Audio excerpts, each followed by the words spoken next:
Bienvenue à toutes et à tous. Je suis professeur Rachid Eldegui, chercheur au Policy Center for the New South. Et j'ai le plaisir de recevoir Raz Ibn Ahmed qui partage avec nous ses idées sur les leçons à tirer de la crise Covid-19 et particulièrement sur les conséquences sur la mondialisation. Bonjour Razi, merci beaucoup d'avoir accepté de nous accorder cet entretien. Et d'emblée, de votre position de docteur en économie et de président du think tank tunisien Mediterranean Development Initiative, quelle lecture faites-vous de la crise Covid-19, crise mondiale ou mondialisation de la crise? Comment vous voyez les choses, vous? Bonjour, cher ami, et un cordial salut de la Tunisie à tous nos amis marocains et marocaines. La question est importante, j'ai envie de dire, parce que cette question va définir un petit peu les leçons qu'on va tirer de cette crise. Comme on le sait, la crise du Covid-19 est nouvelle, c'est une maladie émergente et qui a beaucoup de conséquences. On est en train d'apprendre beaucoup de choses et il y a beaucoup de gens qui parlent à tort et à travers de cette crise sur plusieurs aspects. Nous, bien sûr, on va s'occuper aujourd'hui, on va parler des aspects économiques et des répercussions géopolitiques de cette crise en termes de commerce et d'impact sur nos pays. Mais j'ai envie de dire, on assiste à un procès de la mondialisation. Et ce procès prend des tournures d'autant plus difficiles ou dures, un ton dur, que les pays en question ont tendance à mal gérer la crise sanitaire. Ça se voit très bien avec l'administration Trump et aux États-Unis, comment ils pointent du doigt la Chine et comment ils réagissent de façon assez violente. Donc, j'ai envie de dire qu'il y a une certaine corrélation entre la mauvaise gestion domestique et l'envie de se trouver un bouc émissaire pour montrer du doigt, voilà, c'est de leur faute, c'est pas de la nôtre. C'est ce que faisaient aussi les États membres de l'Union européenne par rapport à Bruxelles. C'est jamais la faute de l'État membre si ça marche pas bien, c'est toujours la faute des eurocrates de Bruxelles. Donc, et c'est ce qui se passe encore une fois aujourd'hui avec la mondialisation. Donc, la mondialisation est accusée de tous les maux. C'est vrai qu'elle n'est pas parfaite. On doit dire les choses comme il se doit. Mais en fait, c'est quoi la mondialisation? Quand on attaque la mondialisation, il faut y voir la chose suivante.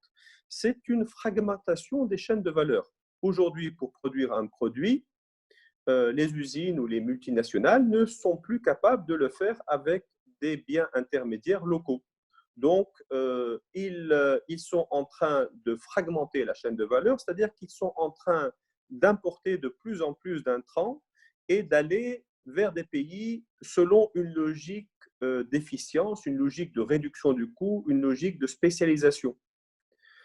Donc, pour prendre le cas classique d'un ordinateur, aujourd'hui, un ordinateur Apple est fabriqué avec des composantes intermédiaires d'une trentaine de pays, souvent avec la Chine comme un fournisseur unique, et d'où le raccourci de dire oui, voilà, donc c'est la cause de la Chine ou c'est à cause de la mondialisation et de l'exacerbation de cette logique. En fait, c'est cette logique d'efficience, les fameux avantages comparatifs de Ricardo qui sont poussés à l'extrême, qui font que aujourd'hui, on ne connaît même plus ses fournisseurs, puisqu'on a des fournisseurs qui eux-mêmes ont des fournisseurs qui eux-mêmes ont des fournisseurs. Et donc, cette épidémie a montré la vulnérabilité et les limites de ce système de fragmentation des chaînes de valeur. Pour donner quelques chiffres, pour que les gens apprécient un peu mieux ce que je suis en train d'expliquer, aujourd'hui, par exemple, la Chine contrôle 90% de l'approvisionnement mondial des minéraux tels que le lithium, l'uranium, le césium, le cobalt, qui sont essentiels à la fabrication de produits technologiques et militaires. Et là, ce qui a fait le plus mal en Europe, c'est que la Chine représente 60% de la production mondiale de paracétamol, 90% de la pénicilline et 50% de l'ibuprofène. Ça veut dire que si l'Europe fabrique encore l'essentiel de ces médicaments, elle dépend de l'importation des ingrédients en provenance de Chine. C'est là où le bas blesse. C'est ce qui est attaqué quand on attaque la mondialisation aujourd'hui, c'est cette dépendance, cette vulnérabilité qui est montrée du doigt. Et en premier lieu, des produits sanitaires, puisque maintenant j'ai cité le paracétamol, la pénicilline et l'ibuprofène, mais on peut penser à un certain nombre de chaînes. Hein. L'agriculture, aujourd'hui, on a eu peur, les États-Unis, l'Europe dépendent de main-d'œuvre étrangère pour les récoltes, pour les semis. Les États-Unis dépendent de 300 000 Mexicains, les Européens en France et ailleurs pour la cueillette des fraises ou des asperges, ils dépendent de l'Europe de l'Est, des travailleurs de chez nous. Et avec le confinement, tout ça s'est arrêté. Donc, on voit bien un petit peu les limites de la mondialisation et les limites de cette logique de spécialisation, de réduction de coûts poussée à l'extrême. Donc, ceci est en quelque sorte montré du doigt. Maintenant, comment les gens vont réagir? J'ai envie de dire, chacun voit midi à son, comment on dit déjà, chacun voit selon son prisme. Les écologistes voudront aller vers plus d'écologie, etc., etc. Justement, le débat sur la mondialisation et la démondialisation a commencé bien avant, hein, pratiquement en Oui. 2008, après la crise financière de 2008. Aujourd'hui, j'ai l'impression qu'on assiste, disons, à une troisième voie qui s'inscrit, disons, qui propose une trajectoire qui annonce une régulation future de la mondialisation.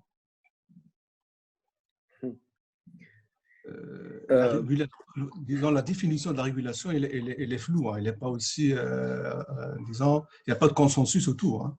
Qu'en pensez-vous?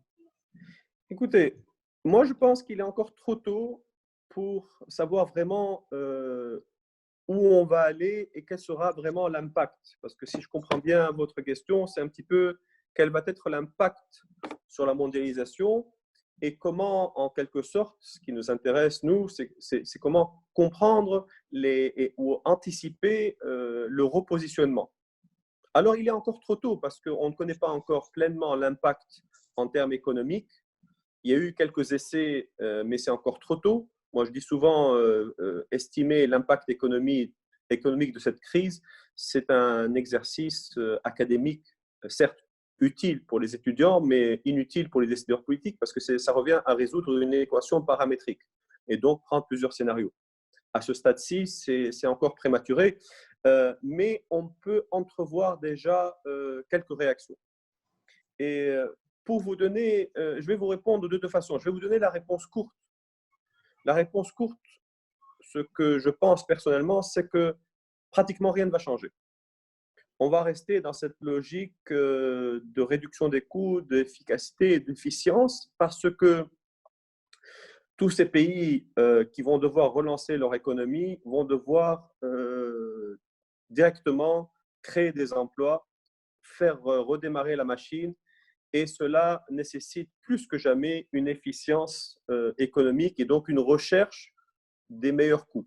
Et donc, on retombe de nouveau dans le même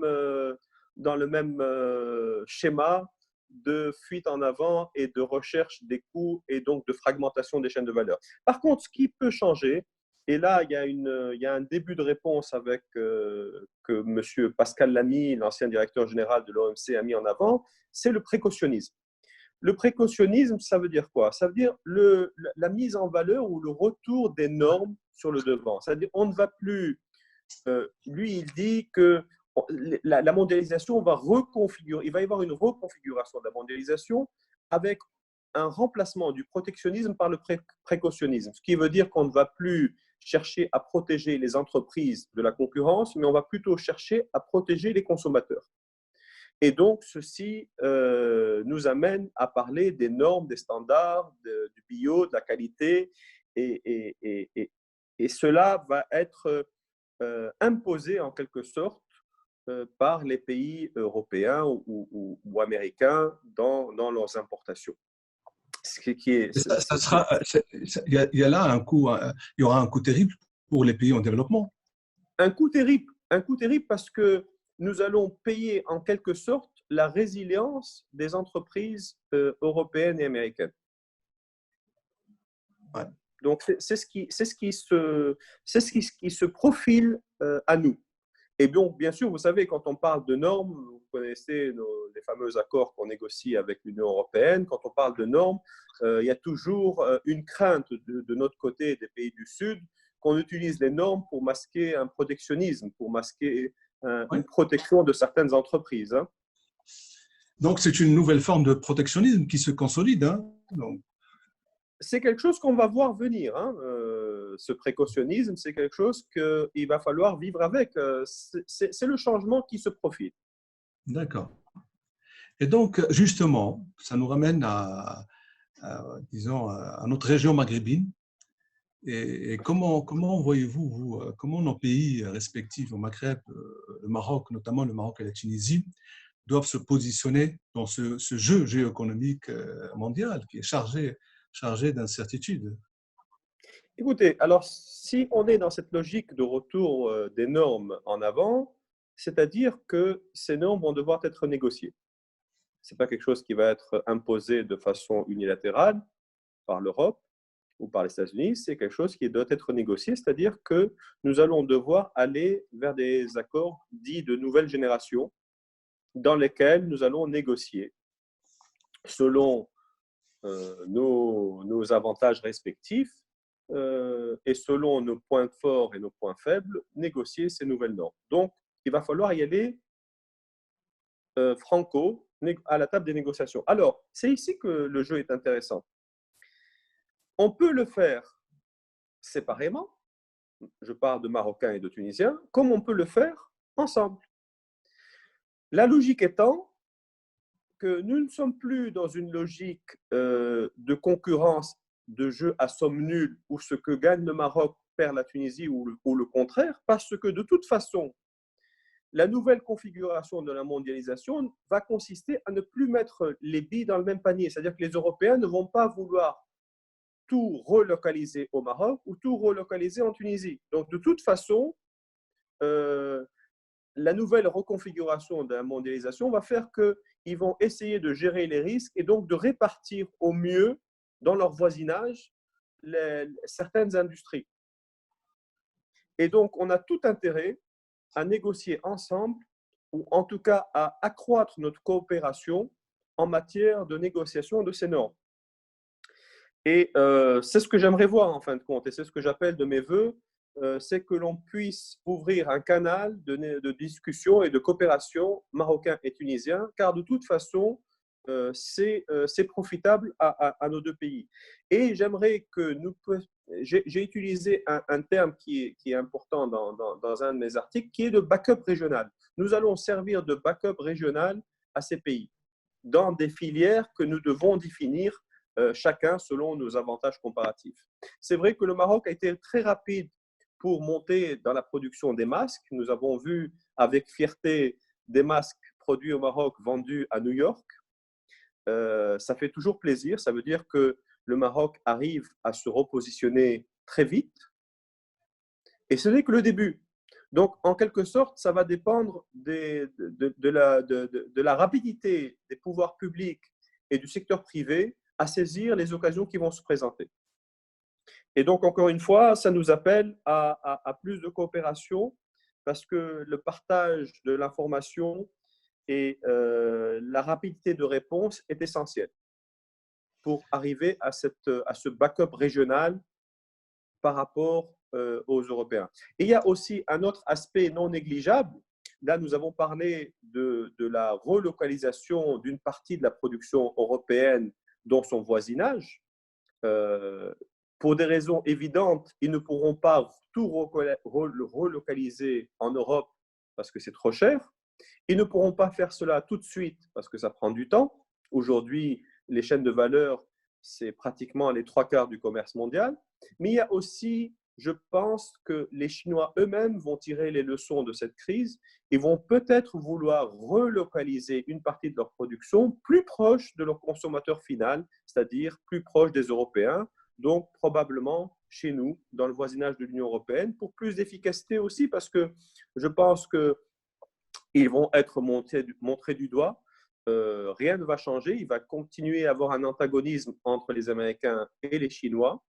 Et on voit très bien que les Européens sont en quelque sorte traînés par les Américains pour entrer dans cette guéguerre avec la Chine, qui ne nous concerne pas, que nous devons justement garder nos avantages aussi bien avec les uns qu'avec les autres. Et donc, peut-être que si on se positionne rapidement sur certains créneaux, que nous pourrions attirer vers nous une partie de la production qui serait relocalisée de Chine dans le voisinage pour justement être plus proche du marché de consommation finale. Justement, dans la perspective de de cet effort d'adaptation et de ces changements-là, est-ce que vous ne voyez pas qu'il est temps aujourd'hui que l'Union européenne, disons, revoie le partenariat euro-méditerranéen et pense à une nouvelle génération de partenariats qui tenant compte justement des conséquences et des implications de cette dynamique de l'histoire que nous vivons aujourd'hui? Tout à fait d'accord. Tout à fait d'accord. Ce partenariat avec l'Union européenne doit être revu dans la forme et dans le fond. Je pense qu'aujourd'hui, il faut revoir les objectifs derrière ces partenariats. Il faut revoir même la stratégie de l'Union. Je pense que l'Union européenne, sans son voisinage, et le voisinage au sens large, hein, je ne m'arrêtais même pas au sud de la Méditerranée, j'engloberais toute l'Afrique. L'Union européenne, sans son pourtour, sans son voisinage africain, aura perdu la partie. Je pense que l'Union européenne aussi doit tirer les leçons de cette crise et si elle veut continuer à jouer son rôle de force commerciale, de force économique ou rattraper un tant soit peu son retard par rapport aux États-Unis et à la Chine, elle doit le faire avec un véritable partenariat avec ses partenaires du Sud. Ça ne va pas être facile, ça ne va pas être partie facile, mais ça sera parmi les points qui vont probablement être sur la table dans les prochains mois. Vous savez qu'à partir du 1er juillet, l'Union européenne passe sous présidence allemande, ce qui tombe bien. L'Allemagne est un des pays qui a su le mieux tirer son épingle du jeu dans cette crise sanitaire. Et ils vont avoir à gérer l'agenda européen dans les 6 prochains mois. Et nous savons que l'Afrique est sur la table des négociations, un partenariat avec l'Afrique, dont nous-mêmes, d'ailleurs, vous savez que nous ne sommes plus, le voisinage du Sud considère l'Afrique dans sa totalité comme voisin. Ouais. Donc, nous allons voir comment les Européens vont réagir, vont tirer leurs leçons, et cela doit nous pousser à plus d'entraide et de coopération entre nous, notamment marocains et tunisiens, pour justement être proactifs dans ce genre de débat. Merci beaucoup. Cet entretien arrive à sa fin. Merci Razi et encore et à très bientôt. C'est moi qui vous remercie. À très bientôt. Bye.